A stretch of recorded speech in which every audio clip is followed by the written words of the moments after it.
दर्शकबिन नमस्कार। कार्यक्रम अन्तर्ध्वनिको आजको श्रृङ्खलामा यहाँलाई हार्दिक स्वागत छ। दर्शकबिन, यो कार्यक्रम हरेक हप्ता यसै समयमा प्रसारण हुने गर्छ र यस कार्यक्रममा हामी कला तथा साहित्यका विविध विषयमा चर्चा गर्छौं। यसै सन्दर्भमा कुराकानी गर्नको निम्ति आज हामीसँग हुनुहुन्छ साहित्यकार प्रभा भट्टराई। आउनुहोस् उहाँलाई कार्यक्रममा स्वागत गरौँ। स्वागत छ यहाँलाई कार्यक्रममा। हस्, धन्यवाद धेरै धेरै। केमा व्यस्त हुनुहुन्छ आजभोलि? यही लेख्ने नै हो काम मेरो। बालबालिकाको लागि केही काम गर्दैछु। भर्खर एउटा चित्रकथा लेखेर सकी, अनि अलिअलि कविताहरू लेख्छु, अनि समय भयो भने अलिअलि किताबहरू पढ्ने, त्यस्तै हो। यहाँ छन्द कविता लेख्नुहुन्छ है? हजुर। आज हामी यहाँको कविताबाट आजको कार्यक्रम सुरुवात गर्छौँ, हुन्छ? हुन्छ। त्यसो एउटा छन्दमा कविता। हस्, धन्यवाद। म अबाटै हाम्रो वर्णमाला सुरु हुन्छ नि, त्यसकारण आमा शीर्षकको कविता। आमा दृष्टि खुलाउने हृदयका स्वर्गीय झङ्कार हुन्, रच्ने सिर्जना गयो झिलिमिली आमा कलाकार हुन्।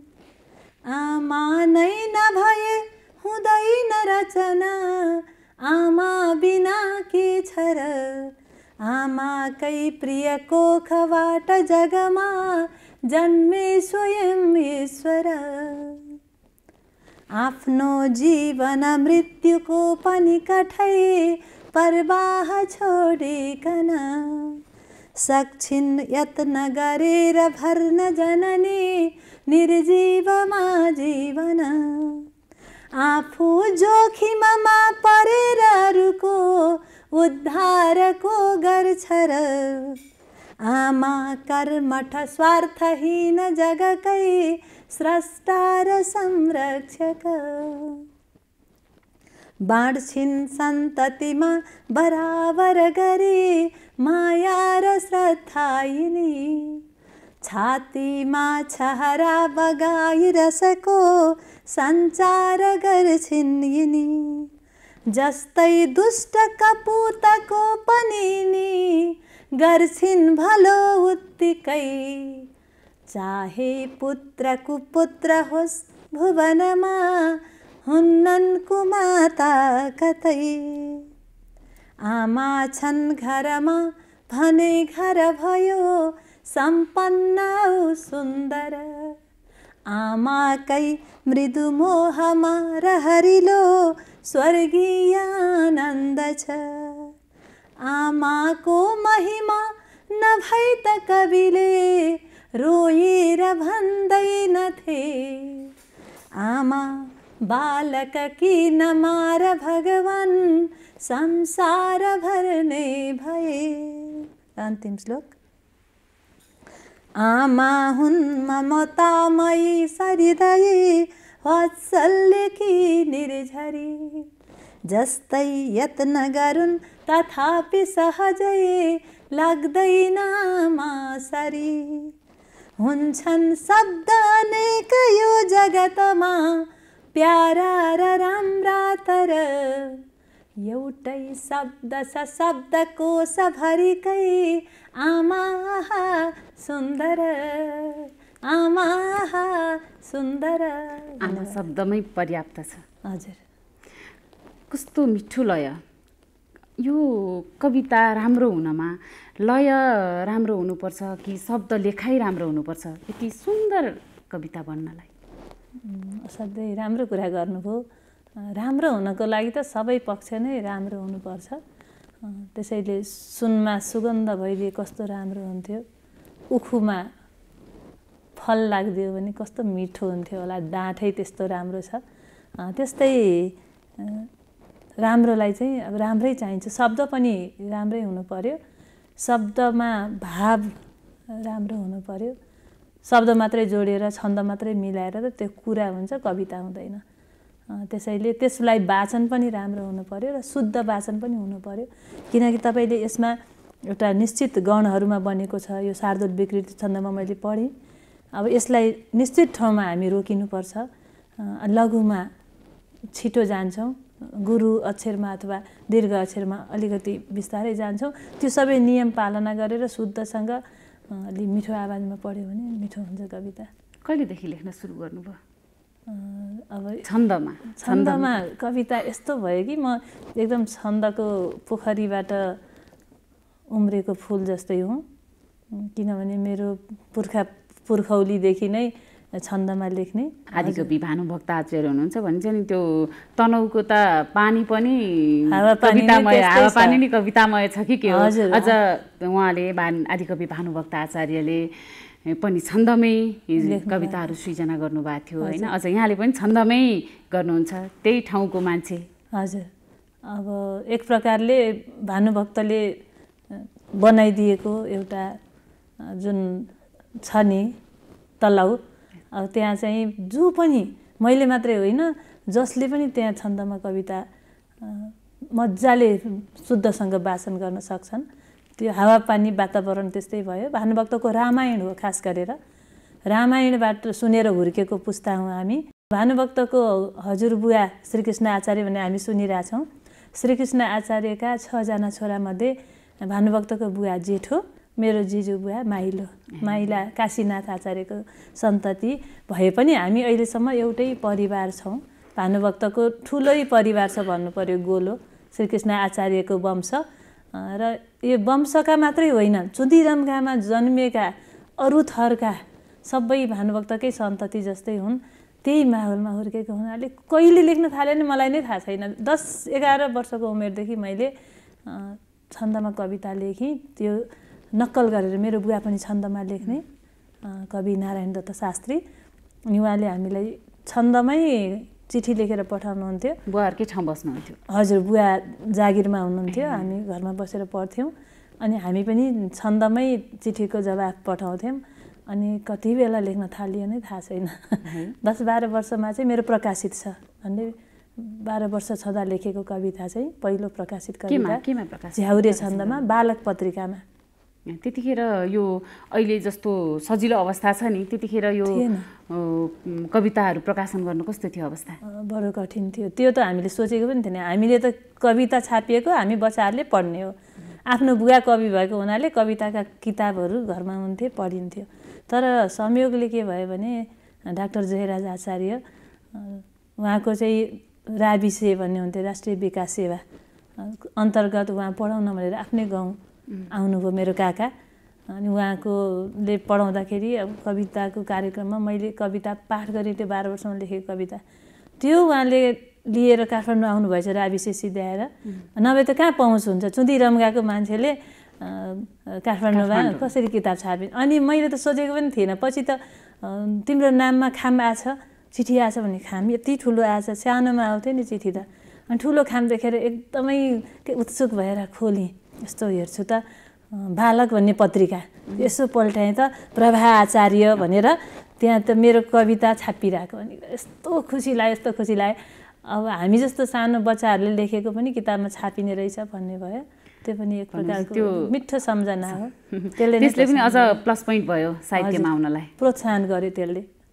लेखेपछि छापिने पनि रहेछ भन्ने। आज हामी हाम्रो कुराकानी अलिक थोरै होइन, अनि कविता अलि धेरै सुन्छौँ। अवश्य। छन्द शीर्षकको कविता एउटा पाठ गर्छु। पञ्चचामर छन्दमा छ यो। उनी अनन्त छन्द हुन्, अजस्र छन्द हौ तिमी, समस्त सृष्टि छन्द हो र एक छन्दमै पनि। नदी बहन्छ छन्दमै, सुशील छ छन्द निर्झर, प्रभात पात पातमा प्रपात शीत बर्बर। गड्याङ ड्याङ जोसिलो छ छन्द नाद मेघको, कतै छ छन्द तेजको, कतै छ छन्द वेगको। बिहान बाल सूर्यले मुसुक्क मुस्कुराउँदा, प्रकीर्ण तेज छन्द भई फिंजारियो जतातता। बहन्छ वायु छन्दमा र पात फरफराउँछ, चरी सुरम्य छन्दमै बिहान चिरबिराउँछ झरी अजस्र बर्सदा बहन्छ छन्द झमझमा ग्रहादि चल्दछन् यहाँ मिलाई चाल छन्दमा जहाँ जहाँ छ छन्दमा खित्त खित्त छन्दमा खुसी रहोस् कि दुःख होस् मनुष्य जिउँछ छन्दमा चलायमान ढुकढुकी सुटुक्क टक्क रोकिँदा सबै समाप्त हुन्छ है फिटिक्क छन्द बिग्रदा। र अन्तिममा अनेक कार्य व्यस्तता छुट्टाई मग्न मस्त हौँ सबै भुलेर एकछिन त छन्दकै कुरा गरौँ नबिर्स छन्द बिर्सदा सबै सकिन्छ बिर्सन विशाल विश्व हेर्न लौ उघार छन्द लोचना विशाल विश्व हेर्न लौ उघार छन्द लोचना। धन्यवाद। यो छन्दमा एकदम शब्द शब्द शब्द केलाई केलाई लेख्नुपर्ने हुन्छ है कसरी कसरी सकिन्छ एउटैमा शब्दहरू सबैमा मिल्ने राख्नु पर्यो है कसरी सकिन्छ यो कसरी गर्ने कहिलेदेखि वाचन गर्न कहिलेदेखि सुरु गर्नुभयो?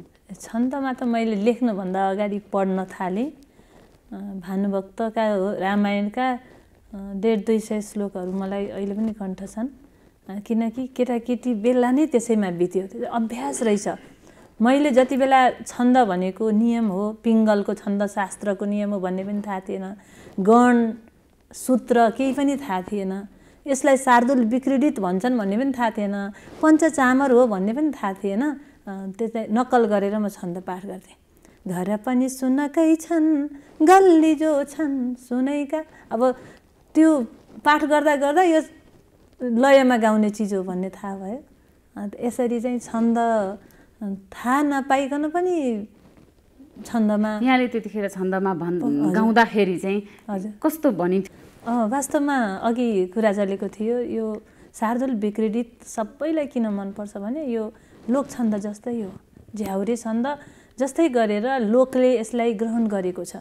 लोकले शार्दूल विक्रीडित छन्दलाई नै त किन ग्रहण गर्यो होला भने भानुभक्तको रामायणमा सबभन्दा धेरै श्लोकहरू यसैमा छन् र लोकले रामायण पढ्यो रामायण पढेपछि हामी पनि यसमा बनाउन सक्छौँ भन्ने सोच्यो र भानुभक्तले पिङ्गलको शास्त्र अनुसार गणमा बनाए उनीहरूले भानुभक्तको कविता हेरेर लय मिल्ने गरेर गाए।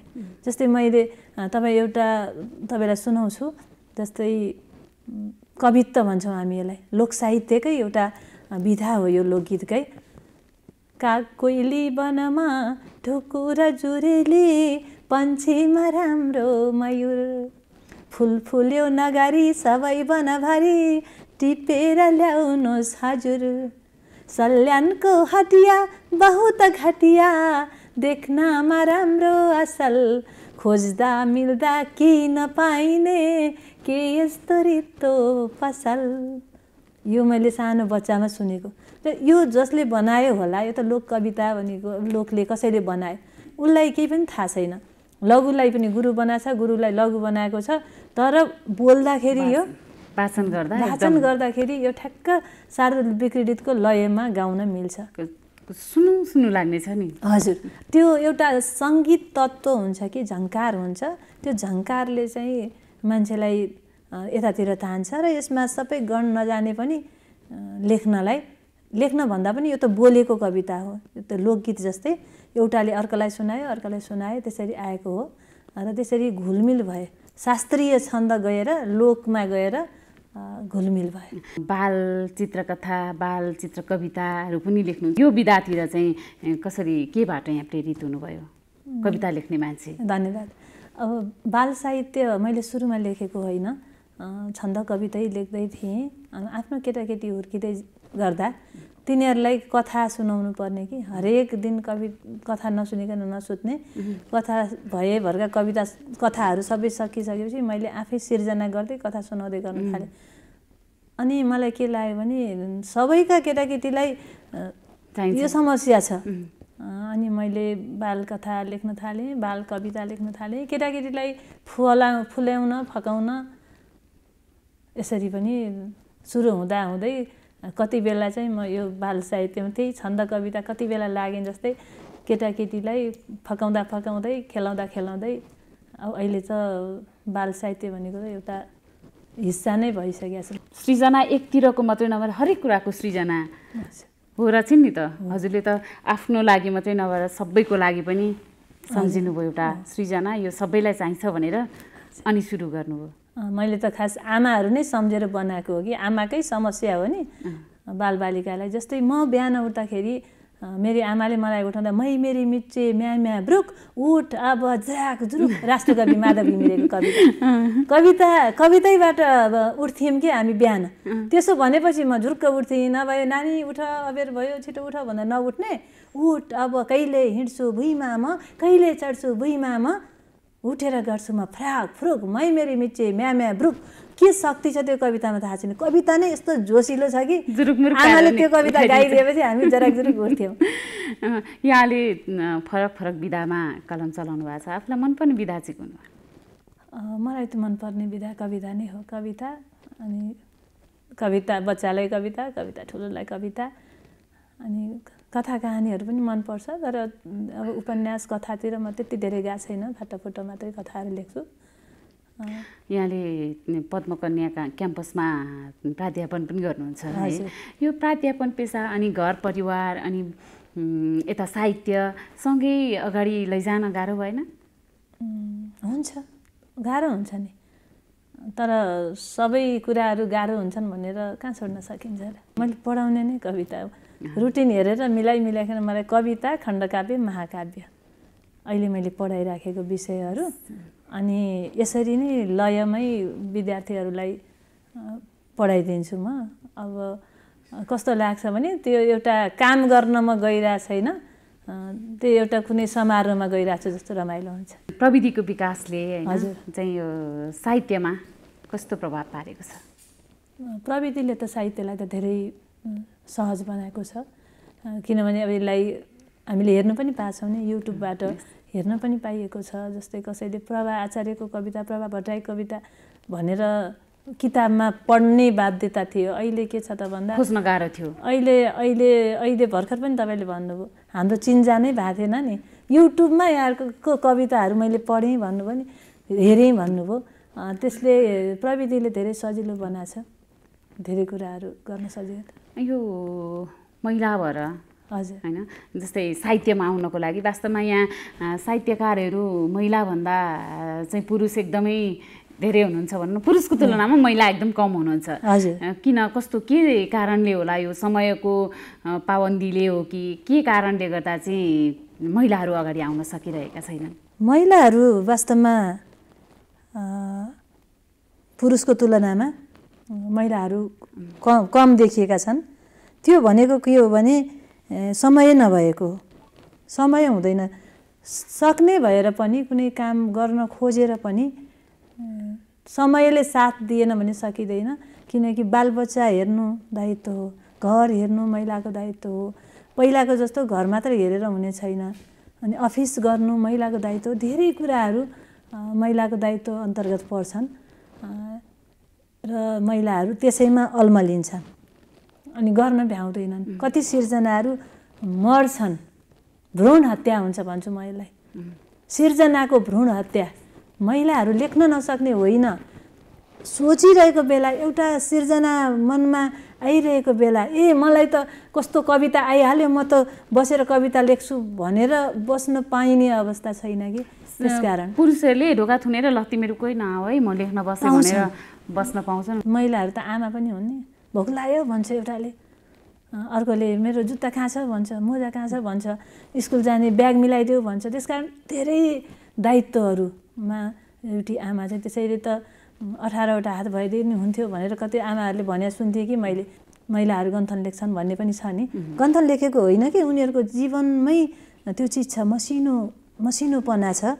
त्यसैले गरिन् आत्महत्या, स्वयं सिर्जनाको भ्रूण हत्या सम्बन्धी एउटा कविता छ। म उठ्दा घरै जुर्मुराएर उठ्छ, कुचोले कुटे जोसुकै उठ्छ उठ्छ। प्रभातै छुट्यो रे यतै अल्झिनाले, भने आत्महत्या गरिन् सिर्जनाले।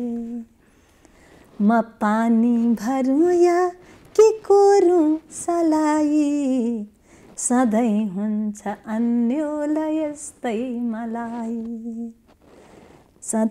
सधैँ द्वन्द्वकै छालामा पौडिनाले, गरिन् आत्महत्या स्वयं सिर्जनाले। म भान्सा पशु या कि धाउँ पँधेरो, व्यवस्था मिलाउँ कता त्यत हेरी। म भान्सा पशु या कि धाउँ पँधेरी, व्यवस्था मिलाउँ कतातर्फ हेरी। यता हेर्छु भन्दा उता छुट्छ साथी, सबैको सँगै दृष्टि पर्ने म माथि। यता काउली काफिला काट्नु पर्ने, उखेल्दै उता ती मुला छाट्नु पर्ने। धुलाइहरू गर्नु पर्ने प्रशस्तै, गृहस्थी बन्यो युद्ध मैदान जस्तै। सधैँको हतारो सधैँको चटारो, गृहस्थी यही फेरि लाग्दैछ प्यारो। थिइन् सिर्जना छेउमै बिर्सिनाले, गरिन् आत्महत्या स्वयं सिर्जनाले। छेउमै भएको सिर्जना चिनिएन, लेख्न सकिएन, उतार्न सकिएन। उता दालले सिट्ट सिट्टी बजायो, यता साग सङ्कोच मान्दै लजायो। उतै ध्यान मेरो गएको हुनाले, गरिन् आत्महत्या स्वयं सिर्जनाले।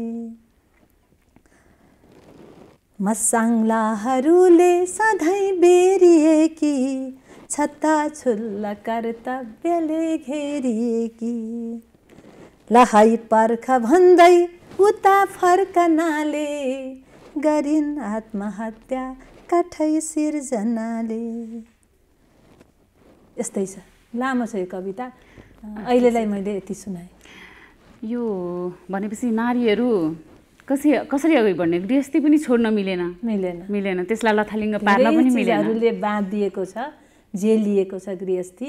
त्यसकारण यो गृहस्थीको चाहिँ खम्बा, यसमा भनेपछि थोरै पुरुषहरूको सहयोग भयो भने पक्कै पनि।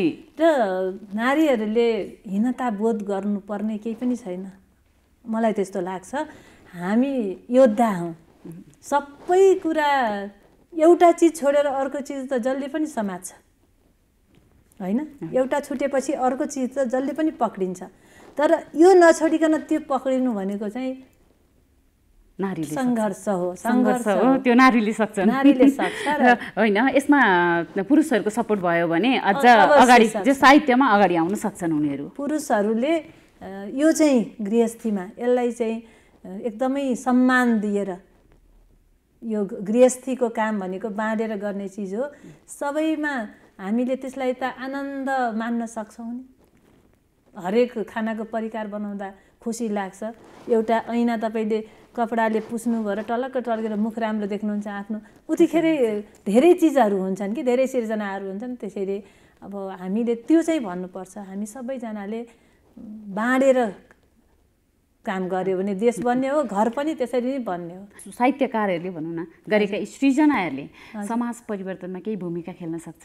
अवश्य सक्छन्। किनकि मैले एउटा बालगीत लेखेको थिएँ, दिक्क पार्यो हामीलाई चुरोटको धुवाले, यस्तो कुरा किन खै बुझ्नुहुन्न बुवाले। मैले खाने जाउलोको पैसा खायो धुवाले, यस्तो कुरा किन खै बुझ्नुहुन्न बुवाले भनेर एउटा सानो गीत लेखेको थिएँ। अनि रमेश सुवेदी भाइले त्यसलाई सङ्गीत दिनुभएछ। साना केटाकेटीले गाएछन्, घरमा लगेर आफ्नो घरमा सुनाएछन्। अनि कतिजना अभिभावकहरू आएर, कतिजनाको बुवाहरूले आएर रोएर मैले छोडेँ आजदेखि चुरोट पनि। तपाईँले कस्तो कुरा सिकाइदिनु हो मेरो बच्चालाई, उसले त्यो सुनाइरहेछ, म रोएँ, म रोएँ, यसरी मेरो जीवन परिवर्तन भयो भन्न आउनुभयो म्याम। 2-4जना मान्छेको भने पनि यो गीत सुन्नेहरूको सबैले त नलेलान्, लिनेले चाहिँ उनीहरूको जीवन परिवर्तन भयो भन्दा त केही हुँदो रहेछ, सृजनामा शक्ति हुँदो रहेछ भनेपछि लाग्यो। जो समाज परिवर्तन गर्न सक्छ सृजनाले, सक्छ, एकदम सक्छ। हस् त, कार्यक्रममा आइदिनु भयो, यहाँको अमूल्य समयको लागि यहाँलाई धेरै धेरै धन्यवाद। हस्, यहाँलाई पनि धेरै धन्यवाद। श्रोताहरूलाई, दर्शकहरूलाई सबैलाई धन्यवाद छ। तपाईँहरू यो कार्यक्रम अलिअलि हेर्ने गर्थेँ, म आज आउनु पाएँ, खुसी लाग्यो। हस्, धन्यवाद। दर्शकबिन, उहाँ हुनुहुन्थ्यो साहित्यकार प्रभा भट्टराई। आगामी हप्ता यस्तै साहित्यकारहरूसँगको कुराकानी लिएर उपस्थित हुनेछौँ। तबसम्मको लागि बिदा दिनुहोस्। नमस्कार।